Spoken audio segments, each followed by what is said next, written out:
Hey guys, welcome back to the Aquarium Library. It's been a minute since I've been on here. About probably like 190 days, maybe 200 days, over half a year. But that's not as bad as what it's been the last 5 years. I think there's a gap of almost a year and a half. So we're doing better, but we're not quite there yet. But part of this is why we're not quite there yet. So I'm going to show you guys today what's been going on and what I've been up to for the last 6 months. A lot has actually changed. I was getting ready to really start breeding in depth on a lot of the fish that I was keeping and start ramping up my fish room.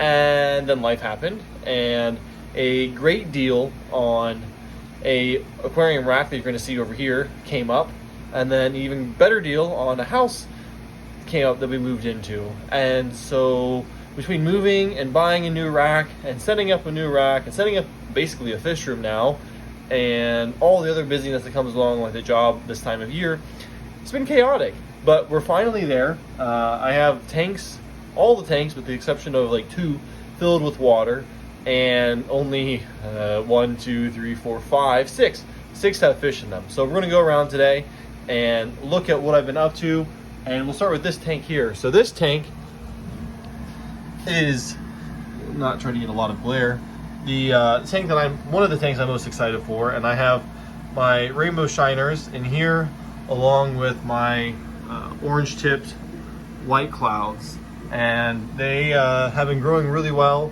They are eating well and putting size onto them. I'm hopeful to start spawning these guys, both of them, in the next, call it maybe month and a half, 2 months. We'll be optimistic there. But they're doing well.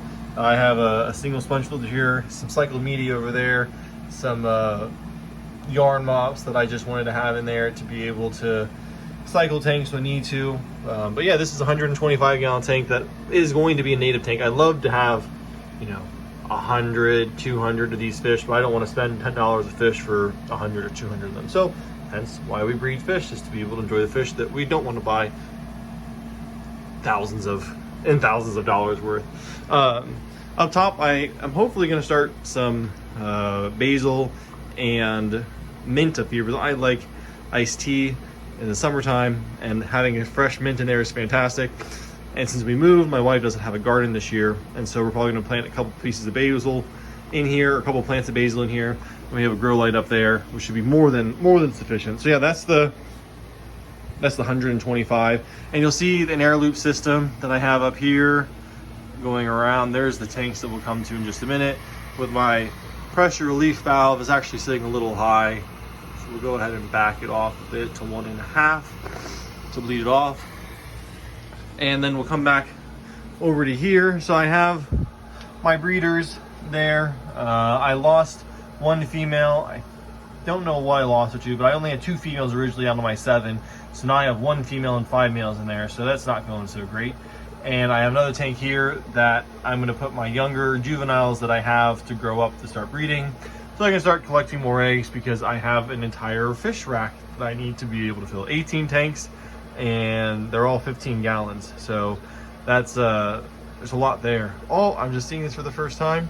I'll see if they stay on there. And this is my multi-tank. I've had these guys for how long? I don't know if I have the sticker on here. I've had these guys for well over a year and a half, and I have looks like 2 clutches of fry here. There's some in the foreground right there that's just barely coming in, and then there's another clutch in the back there, and I've been wondering if they actually were going to spawn, and they sure enough have. So that's really exciting. I'm just seeing this now. I don't get down here very often. It's about once every 3 days, and so they get fed once about every 3 days. And honestly, haven't done a water change on these guys since we moved in, so that's about a month and a half. And on these guys in about a month and a half, and those guys in a month and a half, because that's just what happens in this life. But yeah, these are the Maltese. I'm really looking forward to those babies in there, and I think that they'll actually do well, because I actually am feeding them now and can actually do water changes, and it's not a temperature battle anymore. I'm running actually really hot, considering that I'm in the basement right now, but I don't have any AC. So this native tank's running at 83, They're running at 80 right now with a little bit of reflection. We'll go down into the tank. So we're looking at almost 85-degree water temperature. I can't do anything about it except water change, and water change will not fix that problem.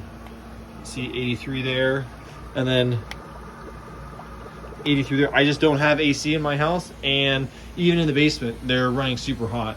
You can see even over here, my system that is the recirculating system is 80 degrees right now. So yeah, it's going to be an interesting challenge. I also have a boiler down here, so I was going to do native fishes because I thought I was going to stay relatively cool down here, like my last basement, but it is not staying cool. Like if I didn't heat tanks in the summertime in my last basement, they would stay in the mid 60s, whereas here I'm pushing 85 in here, and there's nothing I can do about it, and they're doing fine. Those guys are obviously loving it. They've only at 72 their entire time at the last house because I just didn't want to heat them that much above ambient, because if I didn't heat them, the water was like 55, and so come this wintertime will be the real test. But I'm running no heaters right now, which is absolutely fantastic. Absolutely fantastic. We'll come in over here. These are those juveniles, CPDs, that I need to get moved over to some other tanks to grow up. They're just getting big enough that they can actually start, I think almost to the point of sexual maturity. They're going to start reproducing. There's some females in there that have eggs in them, so I think once I move them, they'll be good. This is my other tank that is also in neglect. You guys get to see it as it is and how it's going on. But I have a couple, I believe 3 juvenile, where are those at? White cloud, or Medaka, sorry, rice fish. There's one swimming around up there up top, and there should be 2 more in here somewhere. They're probably hiding since I just turned the lights on. A tank of plants just sitting there chilling, and then another empty tank. And then Who's this? a video. I figured while you guys are up there, I just go ahead and get started on it. That's my wife, by the way. So, oh, essential air system. We'll go back to that. That's in this room as well. I have a great deal on a linear air piston pump that was super hard to pass by. The guy was pretty resounding or resolute in his price, and so he didn't want to budge at all, even though I was buying other stuff. So I got that. It's an LP80 for 120 bucks, and he only used it for like 3 months because he was getting out of the hobby. It's a great deal for me, unfortunate for him. But we'll move on to over here. So that's what's running all these. So I have tons of drop downs, and so I'm gonna have plenty of air in this, and that's why I have that bleeder valve right there. We'll block that light out so it's not glaring. That's what that bleeder line is for, is to be able to keep that pressure at 1.5, because that's what the pumps need to be able to run efficiently, and longevity wise, that's what they need. This is a breeding project that I have yet to do, so maybe we'll come back to that, maybe we won't. Another 40-gallon breeder where I'm probably going to put the white clouds to let them just colony breed.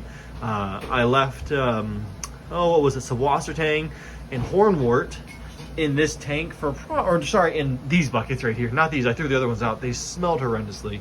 I threw them in there just to see if the Sawassertang and hornwort would last, or would come back and bounce back, and rest assured they did not. The entire basement smelled horrendously, and those buckets got pitched, and we're just letting this tank go as it is, and I'll drain it and clean it once they have fish to go into them. And then, so we'll get over to the I guess the piece de resistance, the main masterpiece here that took forever to put together. I got a steal of a deal on this too. I paid 200 bucks for everything that you see here, minus the plumbing aspect of it. But I have 18 15-gallon tanks that are all drilled in the back with bulkheads, and it came with drain lines, and they all drain down. So this is where I'm running into my problem. I don't have any floor drains here because this is an old house, and so I have this here. It's just a plastic tote that is acting as my sump, and I have a pump in there that's pumping everything up. I don't need a heater because of what it's going to be like, I think, year-round in here. And it's going up, around, into here, and then coming down into distribution lines. Each one of them, we'll get a better look here, comes out at a ball valve Some of them are upside down because they're leaking, and it's not leaking, I had to twist them, but you can see other ones are right side up. And then water's coming up, feeding into the front, and you see the hose up there, and then water would then overflow out the back here. So I have 15 of those tanks set up, so I have tons of space. Those need to get resealed, but they're gonna be a pain. I have tons of space to put fry. I see to start breeding fry. So yeah, I have a lot going on, as you can see. I don't have any fish in any of these tanks yet. It's been running for, I just turned it off today because there's no sense in just letting it keep on running if I'm not gonna have any fish in it. I've proven that it holds water and it's not gonna leak and that all my plumbing works. But hard to find a sump to go there that actually is gonna filter. So I'm trying to figure out if I'm going to build an overhead sump to be able to collect water off of here and then run it this way and drop it down and then return it. Or if I just say, forget it all, just do filtration in each individual tanks and have the water recirculating. And I know people are gonna get on my case about, oh, you're gonna have water recirculating, you have so many problems with parasites. Well, this system is going to be only for my fish that I have in my fish room that are proven. And I'm willing to take that risk. And if I'm wrong, you guys will get to see me being wrong. I have plenty of other tanks, like this one, or this one, or that one, or that one, or that one, or that one, or that one, or that one, or that one, and a 65 gallon that I can quarantine all new stock in, make sure they're okay, make sure they're not gonna have any problems, introduce my own fish into them, and then add them to the system, probably in 6 months time, if not longer than that. Yeah, so I'm not, you know, we'll see. We'll see if it works out well or if it does not work out well.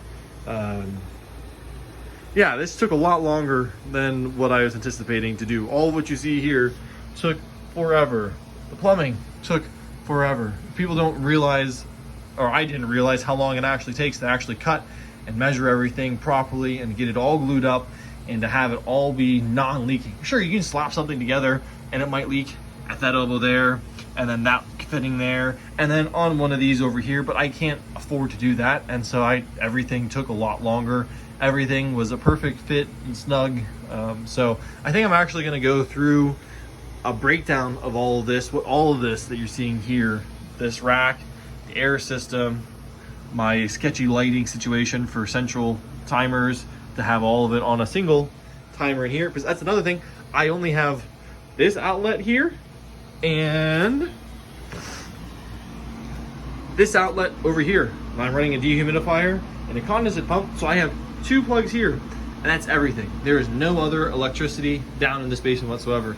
So that's why I'm running a central air line. That's why I am running a sump to have a single pump and a single heater, because I'm not going to heat 18 of these tanks individually. I don't have the amperage to be able to do that. I don't want to spend the money on that. I don't want to buy that many heaters. So I'm trying to have a budget fish room, if you want to call it that. Most people look at this and say, that's not a budget. Well, I got it on a budget, and you can disagree with me all you want, but you know, $200 for 15 tanks, the racks, all the supplies, all the equipment, everything, that's budget. Buying that $150 is budget.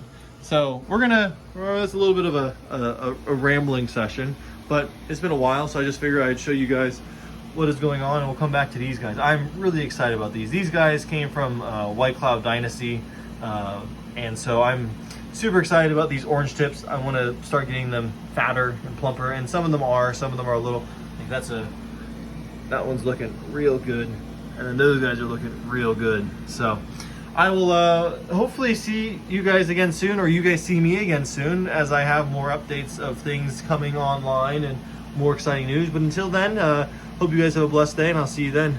See ya.